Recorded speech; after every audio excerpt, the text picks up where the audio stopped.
যন্ত্রপাতি স্কুলে রেঞ্জ যাবে এখন পোশাক আমি যাচ্ছি আমি ধন্যবাদ অনেক ধন্যবাদ আব্দুল অনেক ধন্যবাদ ভাবা যায় না শেয়ার কোম্পানি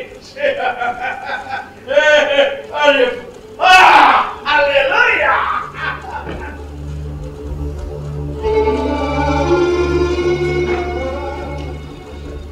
লোকটা কেমন বদলে গেল না একেবারে কোন কাজে ছাপিয়ে কাজের লোক তো আর বেঁচে থাকার ইচ্ছে কারণে কম নয় আসলে কথাটি কেন ভয় মৃত্যু ভেঙে ছড়িয়ে দাও কারো পাগানগুলো মানুষকে দেখাও মানুষ তোমার পায়ের কাছে হাঁটু ধরে বন্ধ দেখলাম না কয়েকজন বাদে গল্পটা হিসেবে অনেকগুলো বসন্তকে বিদায় জানিয়ে আমাকে এই সব অভিজ্ঞতা সঞ্চয় করতে হয়েছে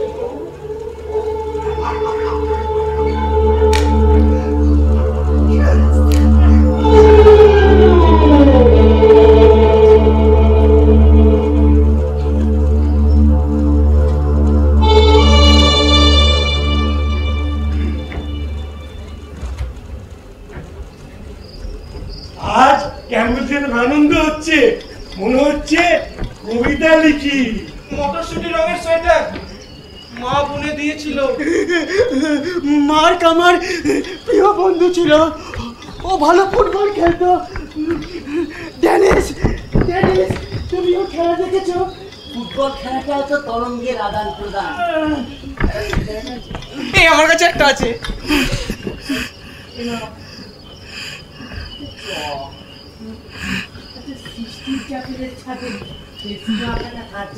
মাঠ ওই যে ফুটবল খেলতো আর সিগারেট খেত মায়ের কথা মনে পড়ছে ক্রিসমাস কেক কলেজের মাঠে একটা গাছ ছিল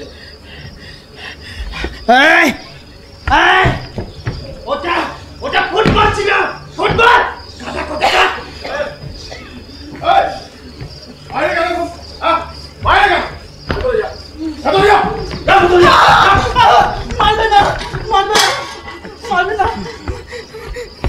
এখন তো প্রার্থনার সময় হ্যাঁ বাইরে গেল ভেতরে যাও যাও তোমাকে পালন করা হলো না এত সালা মারলে আমাদের লাগে মা আমায় মারতো না ভেতরে যা পাগলের তো এবার মারবে তাহলে আমরাও মারবো তোমার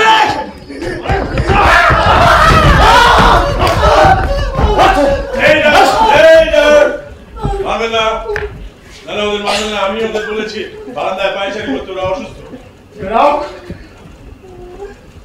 আমার কাছে তেমন কোনো অর্ডার নেই তো তাই আপনি যখন বললেন তখন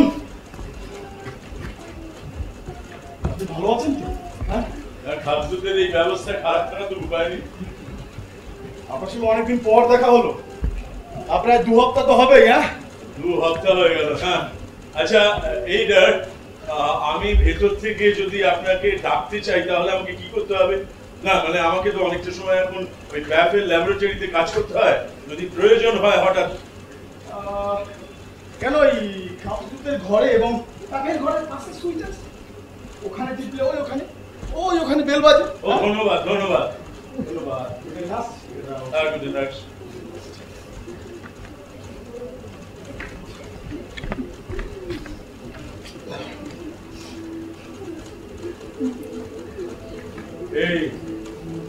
এই ডেনিস এই কি বলো কি মাইকেলেঞ্জেলো আরো কিছু মনে পড়ছে মনে করো আরো হ্যাঁ মনে করো না তোমার শোনো এই যে তোমার আর কি মনে পড়ছে হ্যাঁ স্কুলের কথা মার কথা প্রথম প্রেম কিছু মনে করো না চেষ্টা করো কলেজের মাঠে একটা অজ্ঞাত ছিল হ্যাঁ বেশ তারপরে আর কি বলবার চেষ্টা করো না ওটা ফুটবল মাঠে ছিল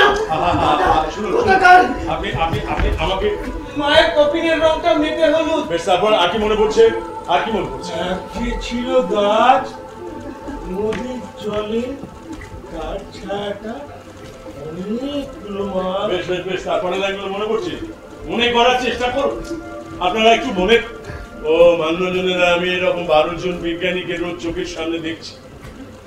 মাঝে মাঝে মনে হয় এইভাবে বেঁচে থাকার চেয়ে মৃত্যুই বোধহয় ওদের, কিন্তু মৃত্যুই তো শেষ কথা না। বিজ্ঞানকে অভিশাপ বানিয়ে তোলার কারবারিদের নিকেশ করতে না পারলে এই হুতাশনের কোনো অবসান নেই। ডেনিস, আর একটা রাত অপেক্ষা করো, আর একটা রাত। কালকে হয়তো এই সময় বাইরের পৃথিবী আমাদের সবাইকে বুকে জড়িয়ে ধরবে। আর একটা রাত দম ধরে থাকো বন্ধুরা। আপনারা শুয়ে একটা রাত অপেক্ষা করে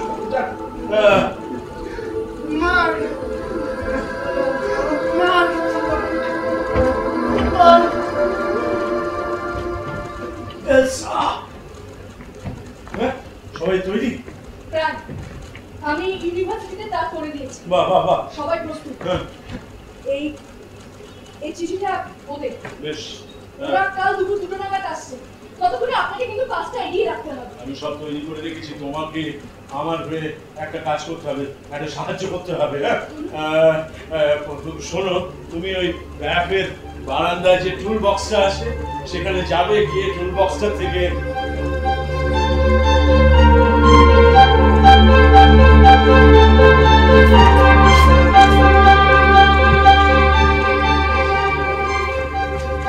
পারবে তো?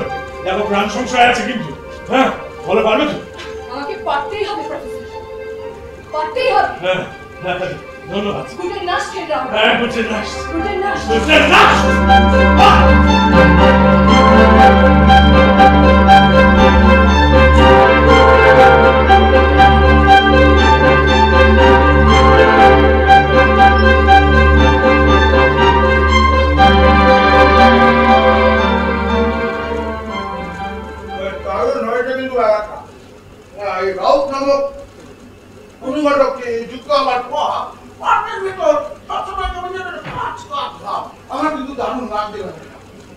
সবই আপনার মস্তিষ্ক প্রশ্ন।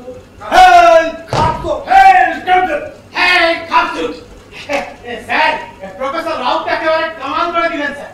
কালকে দুপুরবেলা অ্যাপয়েন্টমেন্ট লেটার পেয়ে প্রফেসর বাচ্চা ছেলের মতো নতুন উদ্যমে কাজে লেগে পড়েছে। আরে কি ব্যাস, প্রফেসর তো দেখছি তোমার থেকে তোমার মেশিনটাকে বেশি ভালো বোঝে। তাহলে বুঝলে তো সেদিন তোমার ইম্পালসের রিডিং গুলো ওরকম উল্টো পাল্টা কিভাবে হচ্ছিল। আসলে স্যার, টাকার অঙ্ককে একবার লিখিত রূপে দেখলেই না মানুষ কিরকম বদলে বদলেছে। প্রফেসর একবার গিয়ে বিজ্ঞানীদের সঙ্গে সময় দিচ্ছেন, তো একবার পেপার মেশিনের কন্ডেন্সার গুলো খুলে খুলে পরীক্ষা করছেন। অবিশ্বাস্য স্যার, অবিশ্বাস্য। আরে এখানে প্রকৃত বিজ্ঞানী বলতে যা বোঝায় সেটা হচ্ছে রাউট। আমি ছিলাম সরকারি অফিসারে, কাজ চালাবার মতো বিজ্ঞান জানি বটে, তবে সেটা রাউটের তুলনায় কিচ্ছু না। আর এটা তো মানবে, দুনিয়ায় সবচেয়ে মিষ্টি হলো টাকা। ওই তো প্রফেসর রাউত, গুটেন আগে রাউত। আসুন আসুন, আপনার কথাই হচ্ছিল। আমার কথা, আমি আবার কি অপরাধ করলাম? না, এই ফার্মের চেয়ার আপনি বলতে দিন 24 ঘন্টা। শুকনো প্রশস্তিতে আমার কোনো কাজ হবে না। Hair falls. ভালো কথা, আপনারা সকলে এখানে আছেন।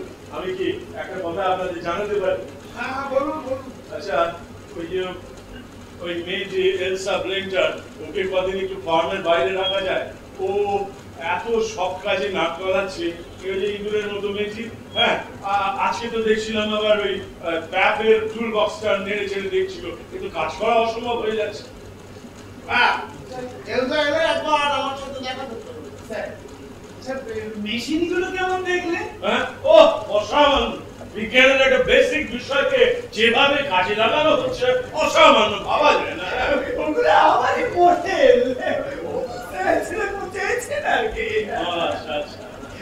আচ্ছা, মেশিনগুলো এখন চালানো যেতে পারে? হ্যাঁ, আমি ওই কন্ডেন্সার গুলো একেবারে ঠিকঠাক করে কানেকশন গুলো রেডি করে রেখে দিয়েছি, একেবারে প্রস্তুত। ধন্যবাদ, তাহলে আসে। দেখো, ও হ্যাঁ, আমি আর একটা কথা বলতে চাই। মানে আচ্ছা, ওই ডেনিস সহ অন্যান্য বিজ্ঞানীদের কি স্বাভাবিক অবস্থায় কাজে লাগানো যায় না? না, মানে হয়তো তাতে আরো বেশি ওদের কাছ থেকে কাজ আদায় করা যেত। দেখুন, আমি বোধহয় মানে অনধিকার চর্চা। বিষয়টা এখন আপনাকে বলা যায়, আর সেটা হয়তো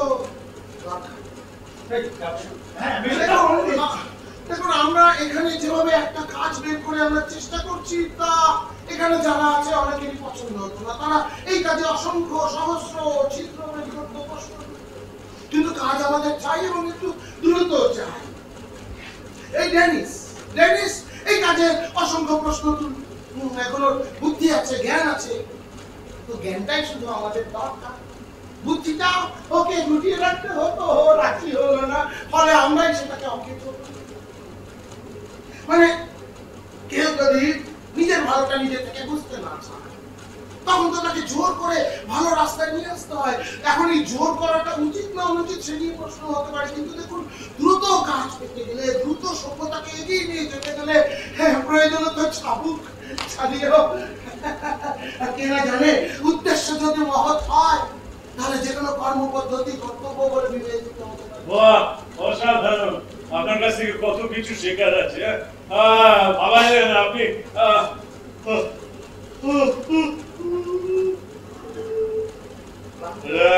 আমার একটু ঘুম পাচ্ছে, আমি আজকে একটু ছুটি চাইছি। ধন্যবাদ সবকিছুর জন্য, ধন্যবাদ। আপনার সিগারেট পাওয়া যাবে?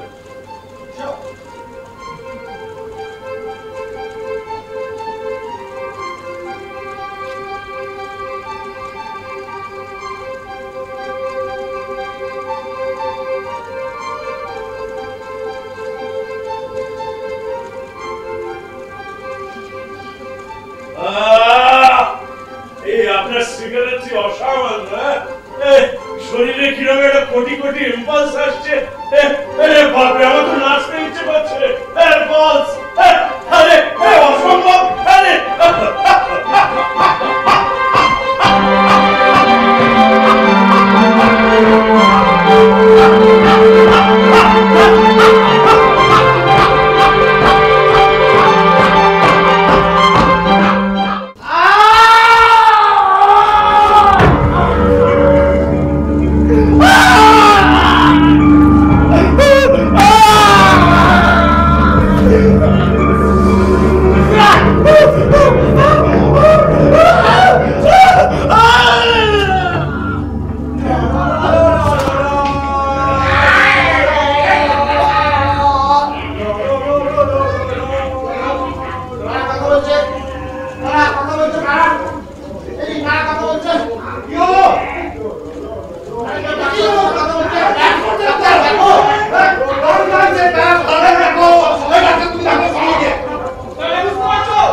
আমি অনেকবার বলেছিলাম এই মেয়েটা প্যারানয়েড, ও বাবার সঙ্গে পাগল হয়ে গিয়েছে।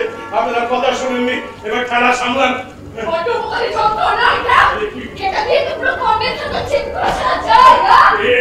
কিসব জাতা কথা বলছে, এসব কথা তো বলার কথা ছিল না। অনেক কিছু থাকে না প্রফেসর। 93 সাইকেলের ফ্রিকোয়েন্সি হঠাৎ 85 সাইকেলে নেমে যাওয়ার তো কোনো কথাই ছিল না। হ্যাঁ স্যার, পেন্সিলের গ্রাফাইটের শীষ খুব ভালো রেজিস্ট্যান্স। মেশিন পরীক্ষা করার নাম করে প্রফেসর রাও আজ এবং গত 2 দিন ধরে সেই রোধ প্রতিস্থাপনের কাজটি করে চলেছে আপনাদের ঠিক চোখের সামনে, নাকের নিচে। মিথ্যে কথা বলছে। ও করেছে এই কাজ। আজকে যখন মেশিন অরক্ষিত ছিল, আমি যখন আপনাদের কাছে এসেছিলাম তখন ও করেছে এই কাজ। থামুন প্রফেসর, থামুন। বিজ্ঞানী হয়ে কথা বলছেন, মেশিনগুলোর বিন্দু বিসর্গ জানে না, ওর পক্ষে এই কাজ করা অসম্ভব। করে আমাদের এত বোকা ভাবলেন প্রফেসর? বড্ড ভুল করে ফেললেন।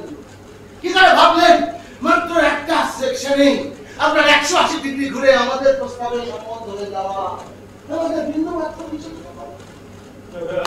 তার মানে মানে ফ্রয়লাইন এলসা ব্রিন্টার আমাদের আপনি ধরা পড়ে গেছেন। হাঁটু গেড়ে বসুন প্রফেসর। একমাত্র প্রার্থনাই আপনাকে ওই জ্ঞানীক্রিয়ে যাবার পথ থেকে বাঁচাতে পারে। এলসা, আমি যে তোমার বাবার মতো। এলসা, অভিনয় কি শুধু আপনিই পারেন রাও? দাসপুরে করে আমি খুলে খেলি। আমি হলাম সেতু। আমার ছাড়া কাজুর তরকারি আপনার কাছে পৌঁছতেই পারত না। প্রফেসর রাও, আমরা যেদিন থেকে এই শহরে এসেছি সেদিন থেকে আপনাকে একজন প্রয়োজনীয় সহযোগী হিসেবে পেয়েছি। আর আমরা আপনার মেধাকে সম্মান করে তাই নয়, ঠিক চলছিল জানেন, কিন্তু আপনার হঠাৎ ঘুরে যাওয়া একটা চার্জ সন্দেহ তৈরি করল। তখন এলসা ব্রিন্টার আমাদের একমাত্র বিশ্বস্ত মানুষ যে আমাদের সেতু আপনার কাছে। তুমি আমাকে এভাবে ঠকালে এলসা। আর আপনি যেভাবে ঠকালেন, ইচ্ছে করছে একজন জাত খ্রিস্টান হিসাবে এই স্ক্রুড্রাইভারটা অর্থাৎ ঘরে কমনিতে বসিয়ে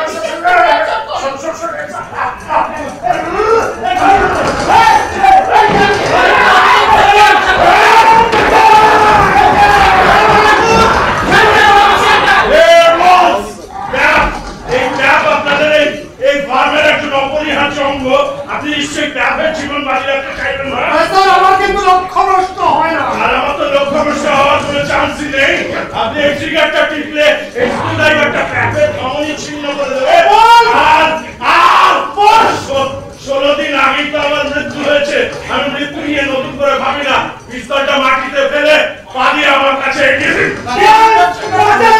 এখান থেকে বেরোনোর পথ কিন্তু নেই।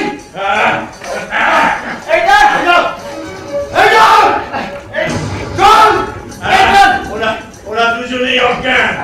আমি আপনাদের পুরো সিস্টেমটাই অকেজ করে দিয়েছি। মাটিতে ফেলে আমার দিকে এগিয়ে দিন। এরা কত ভালোবাসে। কি হচ্ছে না কি হচ্ছে?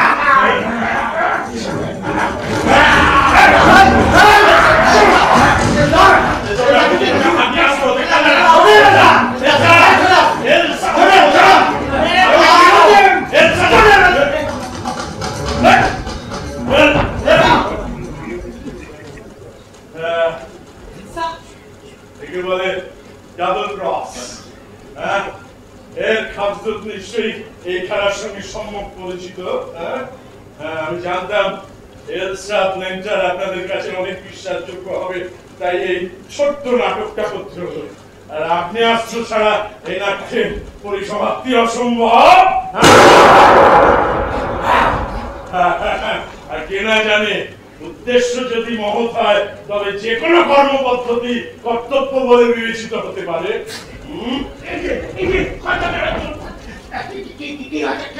কি হয়েছে বলে যাচ্ছে না? দাঁত বার করে ওখানে দাঁড়া, সকলের একটা গ্রুপ ফটো নেব। হ্যাঁ, কি করতে চান আপনি আমাদের নিয়ে? কি করতে চাই সেটাই তো ভাবছি। একটু সময় দিন, ভাবছি ক্যানিক গৃহে পাঠাবো নাকি এই ভাঙচুর করা সব ভেড়া।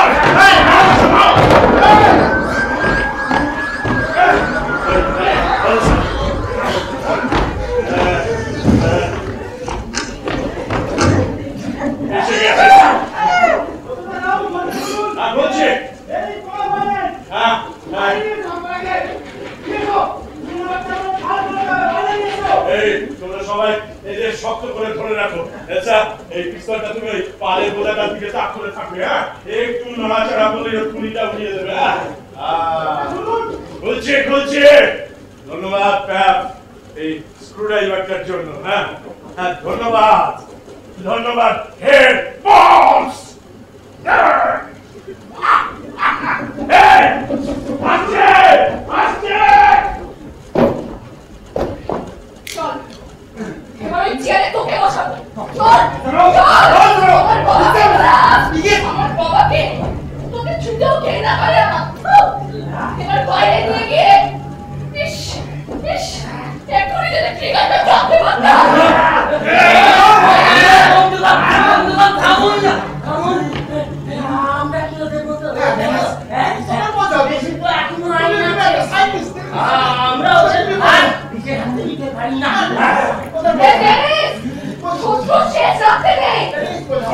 তো সকালে ছেড়ে দিলে সেই যন্ত্রটা তো আপনার হাতে আছে, ঢুকে দিন না, ঢুকে যান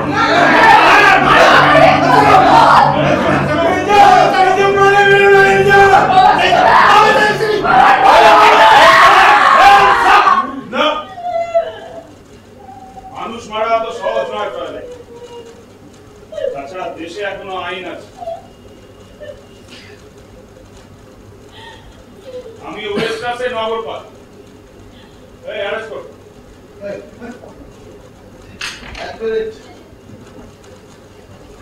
আপনি জানেন আমাদের এই ফার্ম সরাসরি কোন দপ্তরের সঙ্গে যুক্ত? প্রতিরক্ষা। আর আপনাকে ঢুকতে হবে নগরপাল। আপনার যা বলার আদালতে গিয়ে বলবেন। মানে এখন লক্ষ্মী ছেলের মতো গাড়িতে গিয়ে বসুন। যান। এটা ভালো হলো না রাও। আদালতে এদের সুপর্দ করতে হবে। আর তার সাক্ষী থাকবেন আপনারা।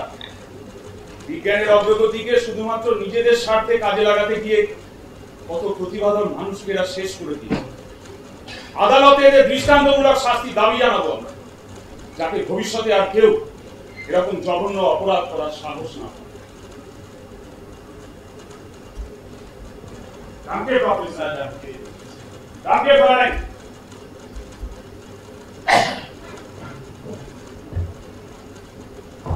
ধন্যবাদ স্যার, অনেক অনেক ধন্যবাদ। তুমি আমাকে সাহায্য না করলে আর তো ভুলো না এটা।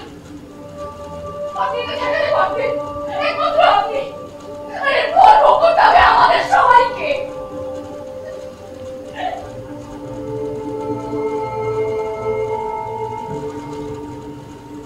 অন্যজনেরা যে ভুলের কথা এলসা আমাকে বলে গেল, আমি পরে ভেবে দেখেছি এর চেয়ে বড় ভুল আমি জীবনে আর একটা করিনি।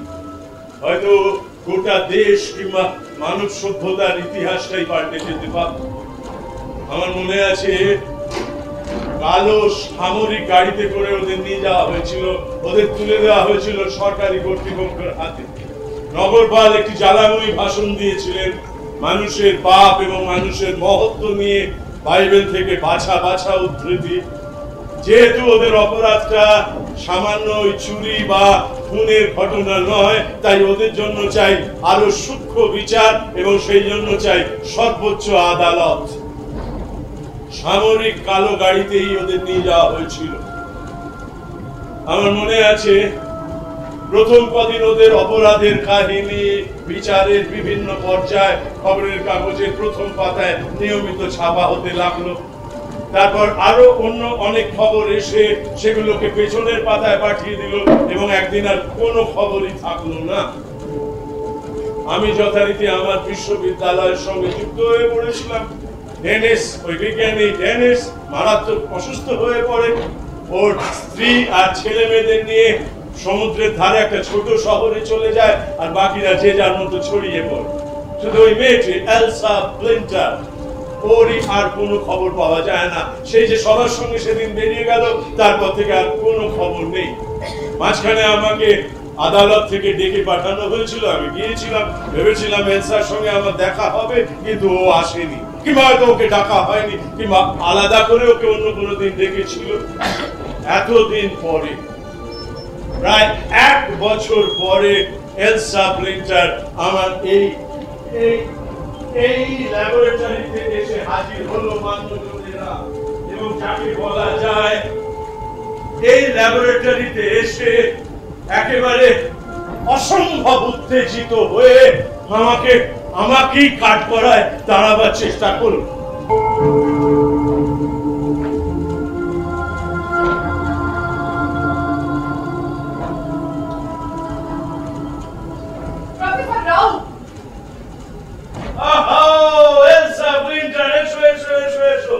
চমৎকার ব্যাপার, 1 বছর তোমার কোনো পাত্তা নেই, হঠাৎ করে শেষ বসন্তে এসে হাজির হলে। বসো বসো। আমি উপভোগ করছিলাম তোমার এই আশাটাকে চিরস্মরণীয় করে রাখবার জন্য। একটু পানীয় ঢেলে ফেলা যাক। প্রতিবন্ধী কি একেবারেই না, তবে সে সমস্ত কাজের কথা না হয় আর খালি করেই। আমিও সে আশঙ্কায় করছিলাম। আচ্ছা, আপনারা পানীয়টা বন্ধ করে এই সান্ধ্য দৈনিকটা একটু উল্টে দেখবেন। নিশ্চয়ই দেখো, টেবিলের উপর রাখো। তবে কি জানো, নিত্য নৈমিত্তিক রাজনৈতিক ইচ্ছায় আমার কোনো আগ্রহ নেই। যদি না আবার ওরা আমাকে কোনো নতুন করে সম্মাননা সম্বর্ধনা। নিচে লাল রাখা জায়গাটা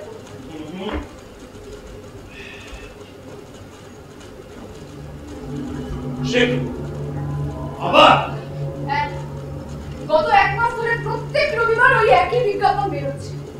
এলসা, আমি তো বিশ্বাস করতে পারছি না। এই কিছুই আপনার বিশ্বাস অবিশ্বাসের উপর নির্ভর করে না প্রফেসর বাবু। যার কোনোদিন বলবে বলে ভাবেনি সেটাই ঘটছে। কাগজটা রইল, আপনার এখন ঠিক কি করা উচিত আপনি ভেবেন। তবে একবারে প্রথমে যেটা করা দরকার, অন্তত আমার যা মনে হয়, ওই ঘটনাটা ঘটে যাওয়ার পর যতগুলো সম্মাননা ইত্যাদি আপনি পেয়েছিলেন, তার প্রত্যেকটি মানপত্র সেসবের সম্মান মূল্য ওই জ্ঞানীপীঠের পাশে নদীতে গিয়ে আপনার ফিরে আসা উচিত।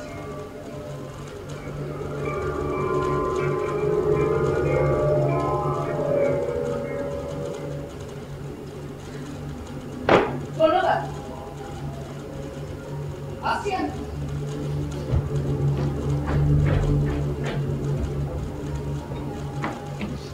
এলসা, মনোরঞ্জনেরা আপনাদের অনেকেরই কুটির পকেটে নিশ্চয়ই এখন ওই সান্ধ্য দৈনিকটা রয়েছে। কিন্তু যেটা লক্ষ্য করবার মতো বিষয়, গত 1 মাস ধরে প্রতি রবিবার যে বিজ্ঞাপনটা বেরোচ্ছে, যেটা একটা নিরীহ কর্মখালির বিজ্ঞাপন, কেউই নিশ্চয়ই গুরুত্ব দেননি। হ্যাঁ, এই যে কর্মখালী খাবজদুত কোম্পানি একটি বৃহৎ কম্পিউটার কেন্দ্রের জন্য 25 থেকে 40 বছর বয়স্ক উচ্চ গণিতের মেধা সম্পন্ন পুরুষ কর্মচারী আবশ্যক। লিখুন একটা বক্স নাম্বার দেওয়া সাধারণ নিরীহ একটা বিজ্ঞাপন। কিন্তু আমরা যারা সেদিন নগরপালের রকম মানবিক বক্তৃতা আপনি জানাতে পারতেন। হ্যাঁ, একমাত্র আপনি। আমি জানতাম আমরা ভুল করছি, ওদের অন্যায় শাস্তিটা আমরা পাবেন না। মাঝে মাঝে আমাদের একটা কথা বলতো, সেইটা আমরা ভুলে গিয়েছিলাম। কি কথা? যতই কিছু ঘটুক, যতই কিছু বদলাক, ওদের প্রয়োজন থাকবেই। ক্ষমতায় যারাই আসুক, ওই শয়তানেরা আবার ঠিক ওদের জায়গাটা ফিরে পাবে। কি পারলো তো? আগে ভাবতাম কোনো একদিন বাবাকে ফিরে পাবোই, আর আপনি যেদিন সবার মুক্তির কথা বললেন, আমার বাবা বেঁচে থাকলেও হয়তো কোনোদিন স্বাভাবিক হতো না। কিন্তু খাসদুরদের শেষ করতে যে পথ নেবার প্রয়োজন ছিল, সেটা না নেবার দায় আপনারা এড়াতে পারেন না প্রফেসর, পারেন না। আবার নতুন করে সেই বিপদকে জুঝতে হবে আমাদের, আবার নতুন করে, শুধু আপনাদের ভুলে। হ্যাঁ, আপনাদের। আপনারা